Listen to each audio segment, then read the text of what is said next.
आज की इस वीडियो में हम आपको 2025 में पड़ने वाली वट सावित्री पूजा के बारे में संपूर्ण जानकारी देने जा रहे हैं। जैसे कि इस साल यानी कि साल 2025 में वट सावित्री का व्रत कब रखा जाएगा, इसकी पूजा का शुभ मुहूर्त क्या है, पूजा विधि क्या रहने वाली है और इस दिन आपको क्या खाना चाहिए एवं क्या नहीं खाना चाहिए, कौन सी चीज है जो हमें दान में देनी चाहिए और कौन सी चीजें हैं जिसका दान हमें भूल से भी नहीं करना चाहिए।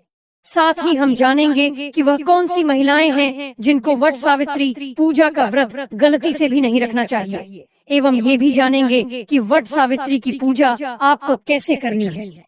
पहली बार यदि आप व्रत रख रहे हैं तो क्या क्या सावधानियां आपको इस दौरान बरतनी चाहिए, एवं वट सावित्री पूजा के दिन आपको कौन सी किस विधि से पूजा करनी, किस दिन पूजा करनी है, पूजा का शुभ मुहूर्त क्या रहेगा, पूजा विधि क्या रहेगी, ये समस्त जानकारी आज हम आपको इस छोटी सी वीडियो के माध्यम से बताने जा रहे हैं। दोस्तों, आपसे निवेदन है कि वीडियो के अंत तक आपको बने रहना है। वीडियो को काट काट कर नहीं देखना है, वीडियो को पूरा ही देखना होगा, तभी आपको संपूर्ण जानकारी प्राप्त होगी। दोस्तों, वट सावित्री व्रत के दिन चाहे कुछ करना या ना करना, और यह एक काम जरूर से करना, अखंड लक्ष्मी और सौभाग्य की प्राप्ति होगी। दोस्तों, आज की वीडियो बहुत ही महत्वपूर्ण है, तो इस वीडियो को खास करके सुहागिन महिलाओं तक जरूर से शेयर कर दीजिएगा, क्योंकि वट सावित्री का व्रत शादीशुदा महिलाओं के लिए ही है। तो दोस्तों, चलिए वीडियो में आगे बढ़ते हैं। पर उससे पहले यदि आप भी अपने जीवन में भगवान भोलेनाथ एवं माता पार्वती जी की असीम कृपा, उनका आशीर्वाद प्राप्त करना चाहते हैं तो कमेंट बॉक्स में ओम नमः शिवाय जरूर लिख दें। दोस्तों, वट सावित्री व्रत हिंदू धर्म का एक प्रमुख त्योहार है जो कि साल में एक ही बार आता है। वट सावित्री का व्रत सुहागिन महिलाएं अपने पति के लंबी उम्र एवं स्वस्थ निरोगी जीवन के लिए करती हैं। हर वर्ष ये सावित्री व्रत ज्येष्ठ मास की अमावस्या तिथि के दिन रखा जाता है। आज इस वीडियो में हम जानेंगे कि वट सावित्री व्रत कैसे करें। नहाए खाए से लेकर पारण तक की संपूर्ण जानकारी आपको सिर्फ इसी वीडियो के माध्यम से प्राप्त हो जाएंगी। साथ ही हम आपको शास्त्रों के अनुसार पति की कुशलता के लिए इस दिन कौन सा श्रृंगार आपको करना चाहिए, ये भी आपको बताएंगे। तो दोस्तों, पंचांग के मुताबिक वट सावित्री व्रत ज्येष्ठ मास की अमावस्या तिथि पर रखा जाता है। इस साल ज्येष्ठ माह की अमावस्या तिथि की शुरुआत 26 मई 2025 को दिन में 12:11 पर हो रही है। इसका समापन अगले दिन यानी 27 मई 2025 को दिन में 12:11 पर हो रही है। 2025 को सुबह 8:31 पर होगा। ऐसे में 26 मई 2025 को वट सावित्री व्रत का व्रत रखा जाएगा और इसके एक दिन पूर्व यानी कि 25 मई को हम नहाए खाए करते हैं। तो नहाए खाए के दिन आप सबसे पहले नाखून काट लीजिएगा, उसके बाद बोल दो लीजिएगा। और इस दिन हमें शुद्ध सात्विक भोजन करना चाहिए, यानी लहसुन, प्याज, बैंगन, मसूर की दाल के बिना आपको इस दिन भोजन ग्रहण करना चाहिए, क्योंकि ये सभी चीजें तामसिक प्रवृत्ति की होती हैं, जिस वजह से वट सावित्री के व्रत में इन्हें खाना निषेध माना जाता है। साथ ही आप इसी दिन अपने दोनों हाथों में मेहंदी जरूर लगा लें, क्योंकि देखिए दोस्तों, मेहंदी और महावर सुहागिन स्त्रियों की शान होती है। इसलिए आप इस दिन यदि कोई विशेष प्रकार के साजो श्रृंगार नहीं कर पाते हैं तो आप कम से कम मेहंदी और महावर जरूर लगा लें। और अगर आपके घर में वट सावित्री व्रत के दिन ठेकुआ बनाने की परंपरा है तो आप ठेकुआ भी नहाए खाए के दिन ही बना लें। और उसके अगले दिन हम व्रत रखेंगे, तो व्रत के दिन आप लोग सुबह जल्दी उठ जाइएगा। सुबह जल्दी उठकर आप स्नान कर लीजिएगा और इस दिन हमें लाल पीला वस्त्र पहनकर ही पूजा करनी चाहिए। तो आपके पास नई साड़ी है तो आप लोग नई साड़ी पहन लीजिएगा, या आप अगर शादी का जो भी साड़ी है पहनना चाहती हैं तो वह भी पहन सकती है। और चूड़ी आप लोग एक डब्बा या लेट ही नया जरूर खरीद लीजिएगा। साड़ियाँ पहने हुआ भी पहन सकती है, लेकिन चूड़ियाँ आप अपने लिए एक नया जरूर से ले लीजिएगा। और उस दिन 16 श्रृंगार किया जाता है, तो आप अपना सिंदूर से मांग भर लेना लें और गले में मंगलसूत्र पहन लें। पैर में पायल, बिछुआ और महावर जरूर लगा लीजिएगा। और जो शादी का चुनरी रहता है वह ओढ़कर ही हमें उस दिन पूजा करनी चाहिए। और आप लोग मांग में जो मांग टीका है वह भी जरूर पहन लीजिएगा। और इस दिन हमें टीका पहनकर ही पूजा करनी चाहिए। सुहाग का सबसे बड़ा प्रतीक टीका होता है। तो आप लोग टीका जरूर पहन लीजिएगा। और दोस्तों, कई बार क्या होता है कि बहुत सारे लोगों के आसपास वट वृक्ष नहीं होता है, या जो किसी कारणवश नहीं जा सकते हैं, ऐसे लोग अपने घर में कोई छोटा सा वट वृक्ष खरीद कर ला सकते हैं, या वृक्ष की टहनियों को भी लाकर उनकी विधिवत पूजा कर सकते हैं। लेकिन वृक्ष के पास जाकर पूजा करना अधिक पुण्यकारी होता है, इसलिए जब तक बहुत जरूरी ना हो तब तक घर में पूजा ना करें।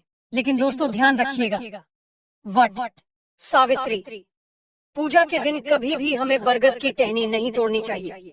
तो आप लोग एक दिन पहले ही बरगद यानी कि वट वृक्ष की टहनियां मंगवा कर रख लीजिएगा, और 26 मई की पूजा में उसी टहनी का इस्तेमाल आप कर लें। इस पूजा में गौरी गणेश का सबसे पहले पूजन किया जाता है, उसके बाद ही हम वट वृक्ष की पूजन करते हैं। और आप गौरी माता हल्दी से बना लीजिएगा, और सुपारी में कलावा लपेटकर गणेश जी बना लीजिएगा।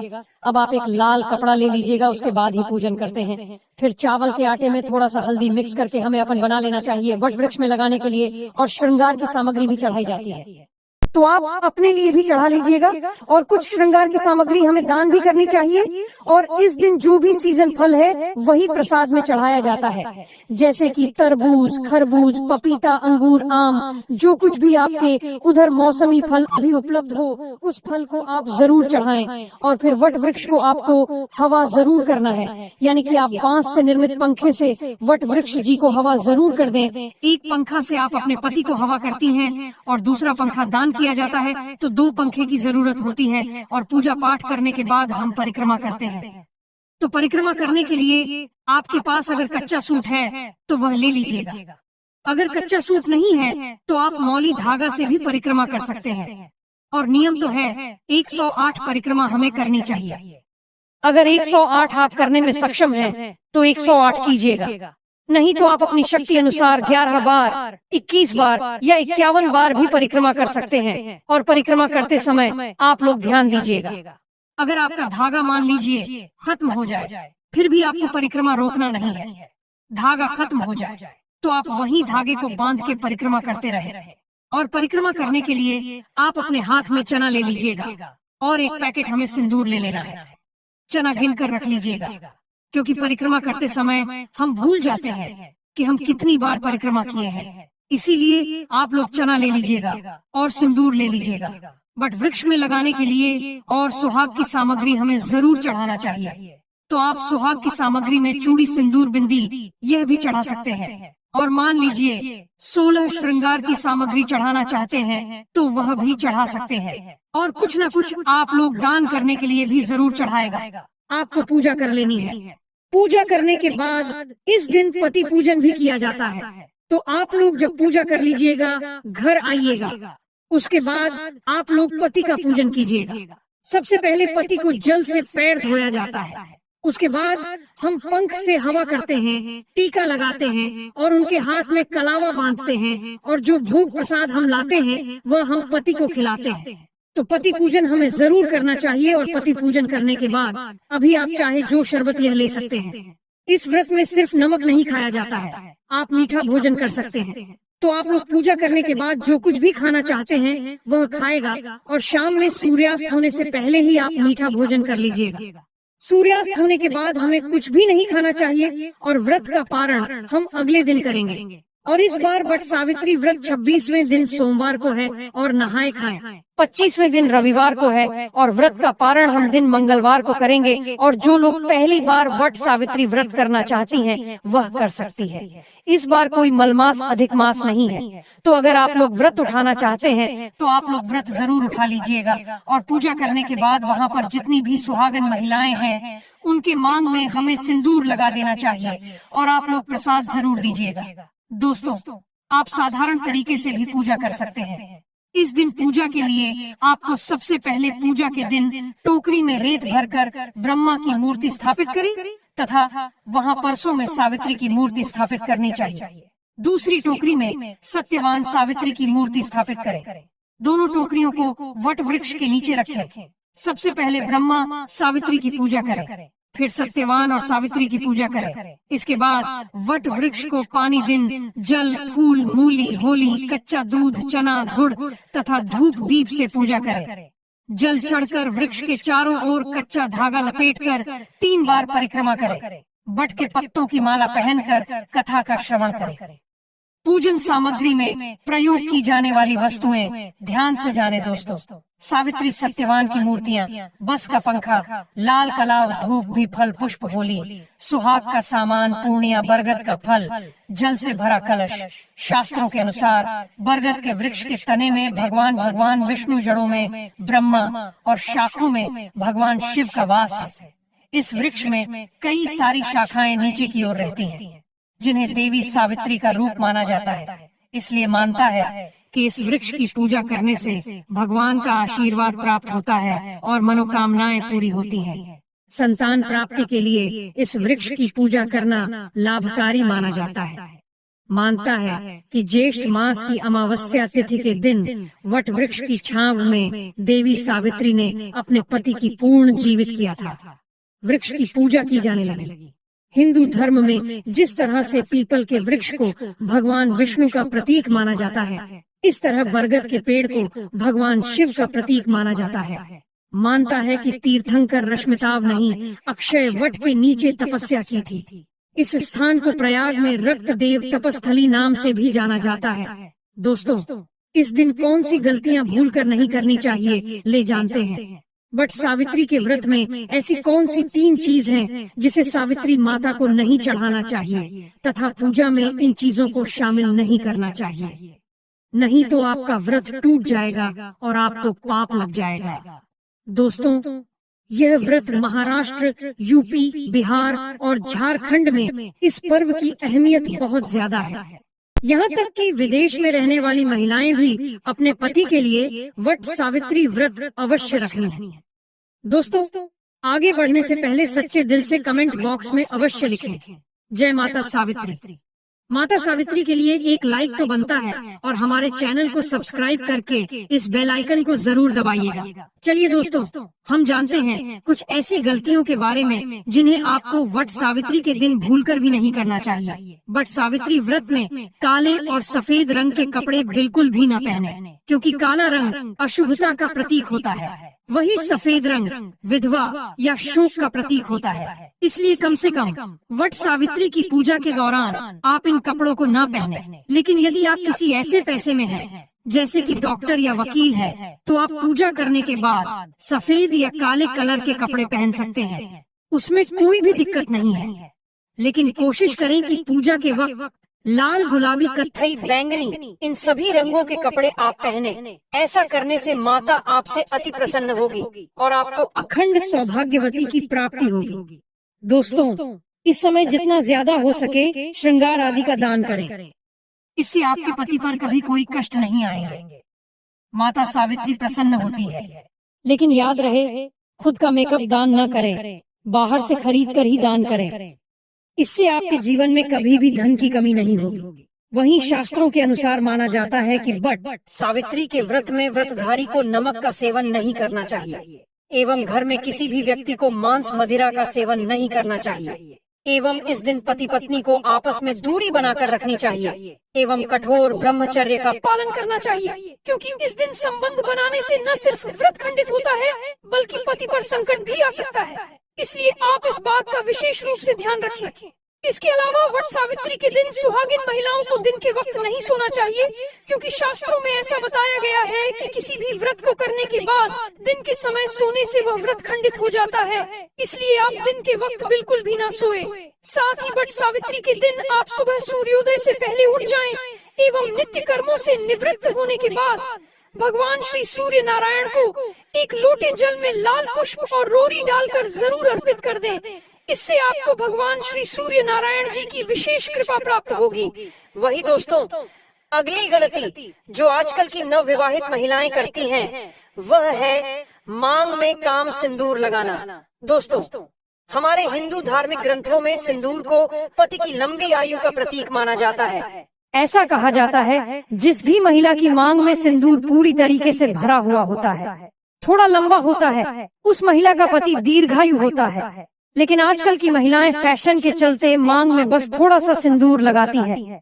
लेकिन आपको कम से कम वट सावित्री वाले दिन नाक से होकर पूरी मांग में सिंदूर लगा लेना है। शास्त्रों में वट सावित्री व्रत को अत्यंत शुभ और फलदायी व्रत माना गया है। यह व्रत सुहागिन महिलाओं द्वारा अपने पति की लंबी आयु, सुख और समृद्धि की कामना के लिए किया जाता है। इस दिन मांग में सिंदूर भरना बहुत महत्वपूर्ण होता है। कहा जाता है कि इस दिन यदि महिलाएं अपनी मांग में थोड़ा लंबा सिंदूर भरें, तो इससे उनके पति की आयु बढ़ती है और माता सावित्री प्रसन्न होती हैं। जब महिला की मांग में सिंदूर सुशोभित होता है तो वह सौभाग्यवती स्वरूप मानी जाती है। खासकर वट सावित्री और करवा चौथ जैसे व्रतों में सिंदूर को विशेष स्थान प्राप्त है। यदि कोई महिला जानबूझकर या अज्ञानता में मांग में सिंदूर कम भरती है या इस पर ध्यान नहीं देती, तो यह व्रत की पूर्णता में बाधा बन सकता है। इसलिए मांग में सिंदूर जितना अधिक और सुसज्जित रूप से भरा जाएगा, उतना ही यह शुभ फलदायक रहेगा। वट सावित्री के दिन माता सावित्री को लाल फूल अर्पित करने का विशेष महत्व है। लाल फूल प्रेम, श्रद्धा और भक्ति का प्रतीक होता है। जब महिला सच्चे भाव से लाल फूल अर्पित करती है, तो इससे उसके जीवन में प्रेम, सामंजस्य और समृद्धि बनी रहती है। माता सावित्री को लाल रंग अत्यंत प्रिय है और यह उन्हें प्रसन्न करता है। इस दिन घर में मीठे पकवान अवश्य बनाए जाने चाहिए और उन्हें पहले माता को भोग लगाकर फिर प्रसाद रूप में ग्रहण करना चाहिए। यह परंपरा न केवल धार्मिक आस्था का प्रतीक है, बल्कि घर में सकारात्मक ऊर्जा और सुख समृद्धि का प्रवेश भी कराती है। आज के समय में कई महिलाएं वट सावित्री के दिन इसे एक सामान्य व्रत समझकर ब्यूटी पार्लर चली जाती है और बाल कटवा लेती हैं। यह बहुत बड़ी भूल मानी जाती है। शास्त्रों में इसे घोर पाप कहा गया है। बाल कटवाने से माता सावित्री रुष्ट हो जाती हैं और इससे पति के जीवन पर संकट आ सकता है। करवा चौथ और वट सावित्री जैसे व्रतों में बालों को कटवाना अशुभ माना गया है। यह व्रत पति की दीर्घायु और अखंड सौभाग्य के लिए होता है और किसी भी तरह की कटौती इसमें व्रत की मर्यादा को खंडित कर सकती है। इस दिन अर्पित की जाने वाली किसी भी वस्तु की पूर्णता और पवित्रता का ध्यान रखना आवश्यक है। कोई भी टूटी फूटी वस्तु, चाहे वह फूल हो, थाली हो या पूजा की अन्य सामग्री, अर्पण योग्य नहीं होती। चूड़ियों का विशेष महत्व होता है और व्रत के दिन सफेद, नीली या काली चूड़ियां पहनने से बचना चाहिए। टूटी हुई चूड़ियां तो बिल्कुल भी नहीं पहननी चाहिए। मंगल सूत्र सुहाग का प्रतीक है, इसलिए वट सावित्री के दिन इसे गले में अवश्य धारण करना चाहिए। यदि कोई महिला इस दिन मंगल सूत्र नहीं पहनती है, तो उसका व्रत अधूरा माना जाता है।